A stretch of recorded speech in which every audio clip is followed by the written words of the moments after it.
Prime Minister Mark Carney speaks out regarding Danielle Smith's separatist comments. That is a very dangerous bluff. This comes as Western Canada's premiers converge in Kananaskis. Plus, keeping pace with the advancement of artificial intelligence. It's accelerated at a pace that we need to adapt and move with as well. The vital role humans still play in keeping the internet safe. And U of C archaeology students and volunteers excavate the Bow River Flats. We have all of these many layers and history and time depth of use in one place. Uncovering layers of local history.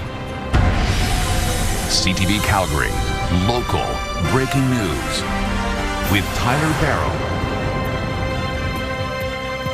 Hello and thank you for tuning in. We begin with a stark warning from Prime Minister Mark Carney. For Alberta Premier Danielle Smith, last week Smith announced that a referendum set for October would include a question about whether or not the province should pursue separation. Carney calls that push a, quote, dangerous bluff and a move that is not helpful as he and Smith try to improve ties between Alberta and Ottawa. Is it helpful to ask these fundamental questions? No, it's not helpful. Of course it's not.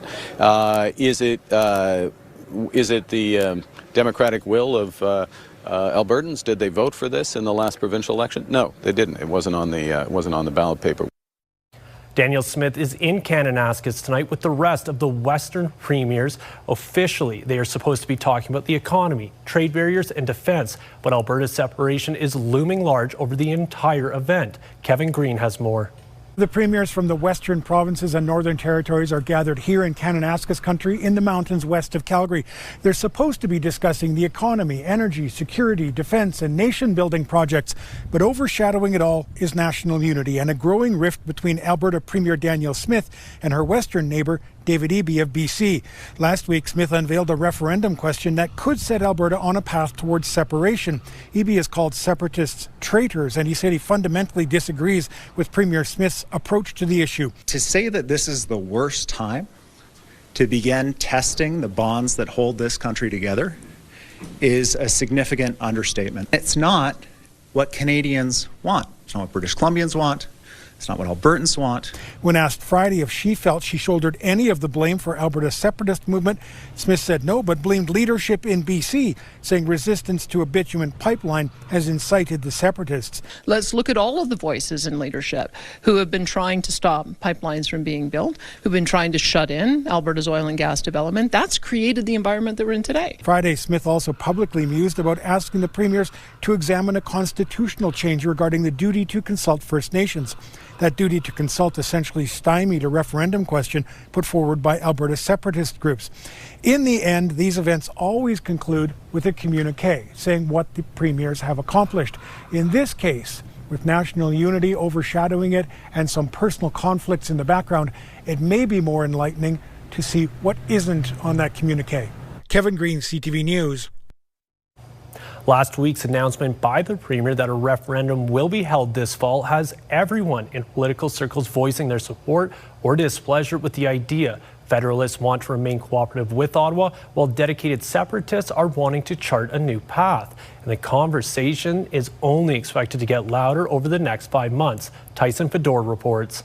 The Prime Minister is comparing Alberta's separation debate to the Brexit crisis in the UK when Mark Carney was the Governor of the Bank of England, even calling the referendum a dangerous bluff. I saw firsthand what happened in the United Kingdom when the view was vote for this, it'll be soft, and then we'll negotiate, etc. And they end up, and they're still 10 years later trying to undo. He has no right to wag his finger. That makes it worse. Arguably, he screwed up on Brexit. He came out as part of Project Fear, and it backfired. Premier Danielle Smith criticized the Prime Minister for wading into the debate that will be up to Albertans and not Ottawa. I think it's also incumbent upon everyone not to dismiss Albertans' legitimate grievances. Let's acknowledge them. Let's acknowledge that Canada maybe went down the wrong path for a long time. A referendum October 19th will shape how Alberta sees itself moving forward, and if that includes staying within Confederation or charting a new course of independence. This is not just something that came to the forefront a minute ago, and I think with the Carney government coming back in, after the 10 years of Trudeau in Alberta, I think that Albertans have have basically had enough. But those that want to remain say this debate will be ironed out in the fall. Separation is not an option. It simply would cause more problems to the province and in our whole country than maybe seriously approaching and trying to resolve some of these issues. And no matter which way the electorate votes, the Premier plans to take action. I will listen to the will of the people. This comes as the 37-word referendum question is confusing 51% of Albertans, according to a new Angus Reid poll over the weekend. 61% of the 800 people surveyed would vote to stay in Canada, and 36% would vote to start the process for another separation referendum. These are going to be 5 very uphill months for the Premier as she is criticized really from both sides. And within Conservative circles, a new group of Federalists, including former Premier Jason Kenney and Alberta's former Finance Minister, is campaigning to stay. There are so many of us conservative-minded Albertans who really believe that Alberta's best future is within Confederation. Tyson Fedor, CTV News, Calgary. Pembina Pipeline is going ahead with a new natural gas processing facility in Alberta. The Heartland extraction plant has an estimated cost of about $570 million and an anticipated start date in late 2029. After extraction, the ethane mix will be processed at the Dow's Fort Saskatchewan facility and Pembina's Redwater complex. A woman and 2 children were struck by a car in front of a Northeast grocery store this afternoon. Police say the driver hit the gas instead of the brake by mistake and ran into the pedestrians just off Martindale Drive. The woman suffered serious injuries. The children were taken to hospital with minor injuries. The grocery store owner tells us this is the 4th time his building has been hit. And a vehicle veered across several lanes of traffic on 17th Avenue Southeast this afternoon. The driver came to a stop after crashing into some bushes. Emergency crews say the driver was unconscious after experiencing a medical issue and had to be taken from the vehicle. 17th Avenue was closed near 70th Street Southeast for some time. One person suffered serious, potentially life-threatening injuries in a 2-vehicle crash along a notorious stretch of Highway 9. An SUV and a semi-truck collided at about 10:45 this morning at the intersection of Highways 9 and 564 east of Delacour. The 2 people in the SUV were injured. The adult was flown to Foothills by Stars Air ambulance, while a child was taken to the Children's Hospital by ground ambulance. The truck driver was not injured. The province has hired a consultant to design a roundabout for this intersection, but for now, we'll continue to monitor and maintain the existing safety measures.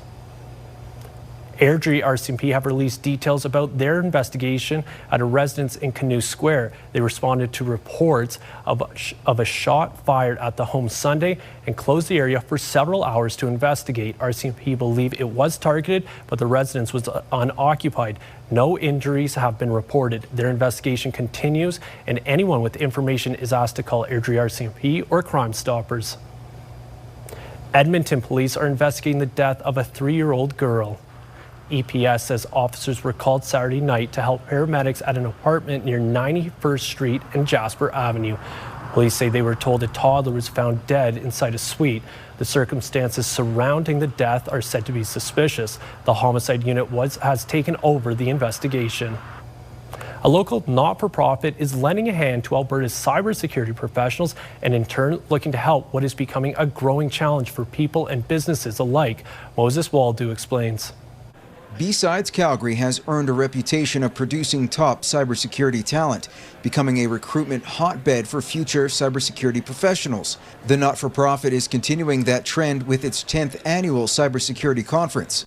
So we want to make sure that they get into roles, that they're supporting cybersecurity and helping, push the envelope forward. Not only will attendees be looking for jobs, but we'll hear from leading security researchers, consultants, and local hackers in what Karen's calls an evolving industry. What we need to look for is those, getting people into jobs, into roles that will be on the defensive side of things. It's what inspired one of B-Side's most successful businesses. We're in a world now where code is cheap, putting quotation marks, but solving business problems never goes out of style. AJ Lease founded Bricade, a series of video games that help businesses educate employees on cybersecurity from a fun approach. This actually has pragmatic security tips baked right into it. So as you navigate this story of a security analyst trying to secure their weekend, there are real inputs in there, real bits of information that matter to your business right now. 20% of the attendees are future employees. And even in a world where artificial intelligence is being integrated into everyday life, cybersecurity is an area that will need a human touch. The regulatory side of things has definitely changed the field for us, so I think there's a lot of catch-up that regulatory has allowed us to actually move our foot forward in the security space. It is what has inspired students looking to get into the cybersecurity field. Things that are really interesting here, a lot of fields to explore, like fishing and stuff, but like in the the protected way. And a bright future ahead for those in the industry in Calgary. We need to make sure that those people are there to support the growing field. AI is not going to cut everything all along. Moses Woldou, CTV News, Calgary. A report from IBM in 2025 says Canada saw an increase in data breaches from financial, pharmaceutical, and industrial sectors averaging $8 to $10 million. A black bear cub was tranquilized by Fish and Wildlife Saturday afternoon in Canmore. The cub was feeding on an elk. RCMP closed off Spur Lake Trail as a precaution in case the mother was nearby. Officers determined there was no risk and the cub was tranquilized and relocated back to the woods. Part of Highway 40 in K Country is closed to hikers and cyclists because of bears in the area. The closed section runs from Kananaskis Lake Trail to Highwood Pass. The province has multiple bears, including breeding pairs, are active in the area. Highway 40 is closed to vehicles until June 15th annually. The water supply looks good for most of Alberta's major rivers this year, thanks to the significant snowpack in the mountains. The river forecast through to September shows volumes will be above normal or well above normal. The province has strong river flows, full reservoirs, and more expected mountain snowmelt is good news for communities, farmers, and industry. The Milk River Basin is the only exception. It's expected to see volumes well below normal because early season runoff soaked into the soil rather than making its way to the river.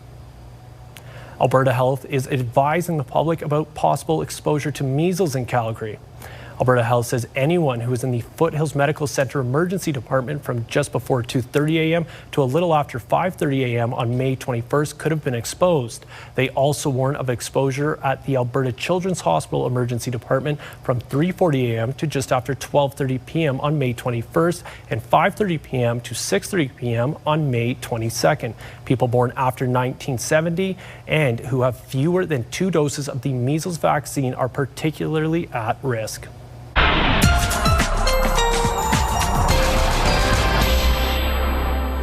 All right, Gina, it was beautiful out today. Really nice being outside. Felt like a great spring day. I would say even summer, Tyler. The temperatures right now are well above seasonal. The normal high for this time of year is 18 degrees for Calgary. Today, we managed to get to a high of 25, and that story doesn't change heading into tomorrow. It's going to be a warm evening with a low of 13 degrees. Some clearing happening in the early morning hours there, but expect some on and off clouds heading into tomorrow morning. But by the time the afternoon comes around, up to 27 degrees. That comes with a chance of some showers and maybe even some thunderstorms. I'll have your full 5-day forecast coming up. Thanks, Gina. Still ahead, an Alberta astronaut details their trip to space ahead of their fall launch.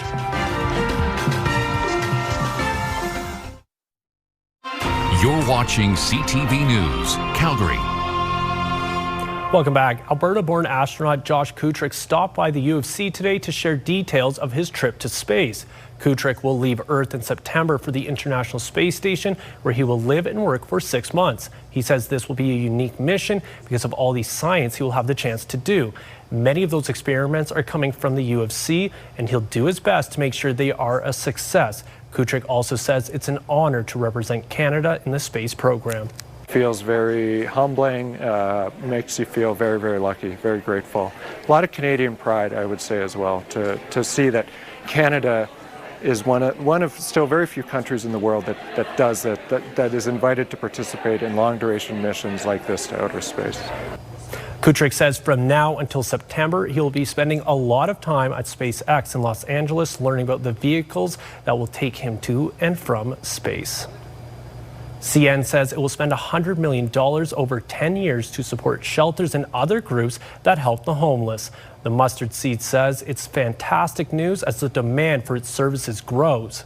Shelters are full every single night, and our outreach programs like the one behind me are seeing in some cases up to 300 or more people a day that are coming in for services. And so it's meant a lot more demand for the services of the mustard seed, which in one sense is unfortunate that people feel the need to reach out to us for something that should be so basic as food and housing. It's unclear how much of CN's donations will make its way to Calgary. Some members of City Council stopped by the brown bagging for Calgary's Kids Kitchen this morning. The mayor and several councillors worked a volunteer shift in the central kitchen this morning to help pack healthy lunches for Calgary kids in need. May 25th is brown bagging a day aimed at highlighting food insecurity. Volunteers say the demand is only growing as the costs of living rise. Participants come to Calgary from all over Treaty 7 this weekend to participate in a healing powwow.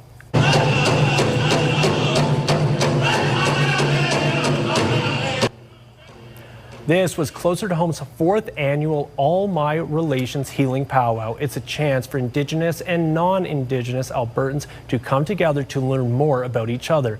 Powwows offer a safe space for healing with the power of the drum representing the heartbeat of a community. The event always includes a full contest traditional dance component. Gina Martin is along next with her Skywatch forecast.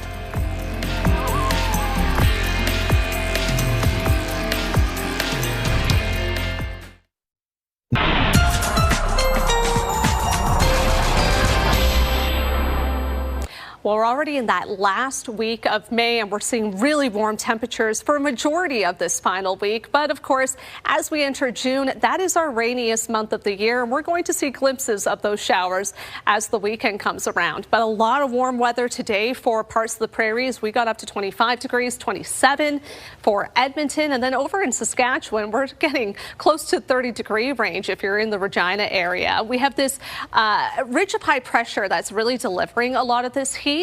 And to the west of us, closer to the mountains there, another system is bringing some instability and some slightly cooler temperatures. But for tomorrow, many areas in that southeast corner are going to be really warm. 34 for Medicine Hat, 33 for Brooks. So those regions are under a yellow level heat warning, as it's going to be several days of temperatures with highs close to 33 degrees and overnight lows close to 16. So you're not losing a lot of that heat overnight, which is usually when we start to see these heat warnings pop up.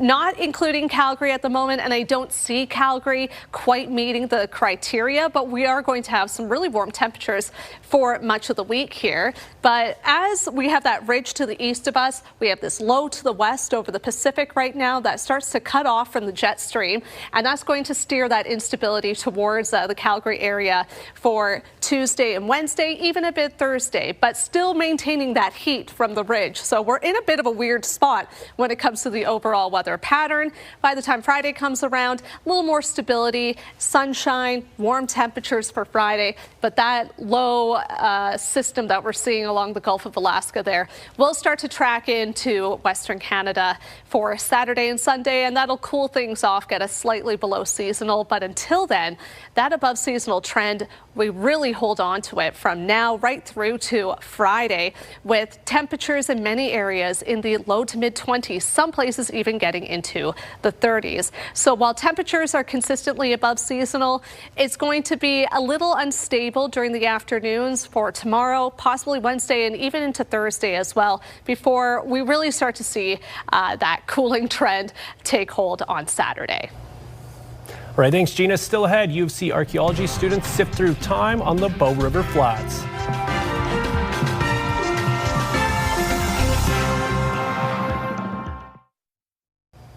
Welcome back. The Archaeological Field School is a chance for people to get hands-on experience digging into Calgary's past. Volunteers and archaeology students work with professionals at a dig site. This year, it's in Edwards's Park, close to the Bow. The area appears to have some early Calgary settler history, but was also used by Indigenous hunters more than 2,000 years ago. Kevin Fleming reports. She's one of the volunteers here getting her hands dirty, and Melissa Muse uses a small shovel to break through roots so she can uncover what may be hiding in the soil beneath. I just love that it's such a unique opportunity to connect with the land, learn a little bit about archaeology and what is going on down here, and try something new. The Archaeology Field Program is hosted by the City and University of Calgary for students and volunteers. Before the team chooses this spot, they dig a series of test sites down 90 centimeters to see if it's worth it. And it is, after discovering the tip of a projectile point. It's what we call a bracken point. So it is something that dates roughly between 2,100 and 2,800 years ago. Based on its style, these things change stylistically over time. And at that point, they would have been using an atlatl or a dart thrower rather than a bow and arrow. Laurentine Saddleback is an archaeology student in her final year and excited at the prospect of finding artifacts her ancestors would have used, like this pre-contact knife made from stone. On a personal level, it feels really good knowing that I'm here as an Indigenous student finding our own people's artifacts. Our stone tools, what we use to, skin buffalo. It's pretty cool.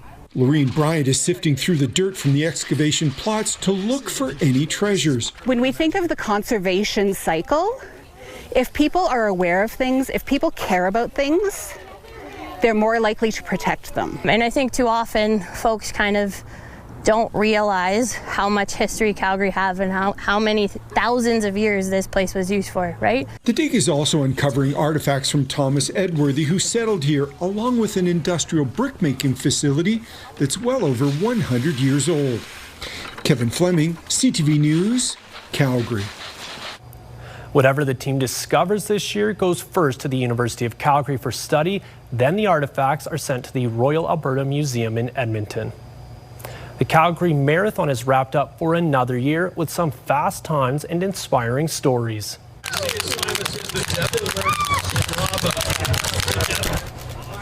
More than 20,000 runners signed up to run in distances ranging from 5K to full marathon. $700,000 was raised for more than 100 charities, including some inspiring stories told to CTV. Sloan Maskowicz has battled stage 4 neuroblastoma, defeating the disease twice. It's what inspired the Strong Like Sloan Foundation, raising money to give children a fighting chance against pediatric cancers. We realized how little funding went into pediatric cancer research. Only 7% of cancer research funding in our country goes to pediatrics, yet it's the #1 cause of death by disease in kids. So we knew that we wanted to make a difference. Since Sloan's diagnosis nearly 3 years ago, the Strong Like Sloan Foundation has raised $500,000 for pediatric cancer research in Alberta. That's it for us. Good night, Calgary.